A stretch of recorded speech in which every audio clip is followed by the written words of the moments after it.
শুভ সকাল। গাইডলাইন যেমন একটা ভিডিওতে আপনাদের সাদর আমন্ত্রণ। আজকে আমরা কথা বলবো আপনাদের স্বপ্ন নিয়ে, ড্রিম। হ্যাঁ?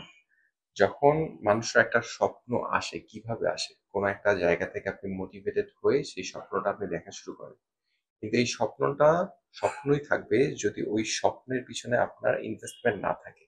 এই ইনভেস্টমেন্ট গুলো কি কি? আপনার অধ্যাবসায়, পরিশ্রম, ডেলিগেন্স, না? আপনার ডিসিপ্লিন, আপনার শৃঙ্খলা, না? এরপরে হচ্ছে আপনার ডিটারমিনেশন। সো এই ৩ টা বিষয়ের সমন্বয় যদি না থাকে, তাহলে আপনি যে স্বপ্ন দেখতেছেন কিংবা যেই স্বপ্নের পিছনে আপনি ছুটতেছেন, সেই স্বপ্ন শুধু স্বপ্নই থেকে যাবে। কারণ মানুষ মোটিভেশন পায় ১ দিন, ২ দিন। সেই জিনিসটাকে প্রতিদিন ডেইলি বেসিসে ধরে রাখার জন্য আপনার ডিসিপ্লিন দরকার। সো আপনার ড্রিম পূরণ করার জন্য এই ৩ টা বিষয় আপনার অবশ্যই দরকার। কি, কি?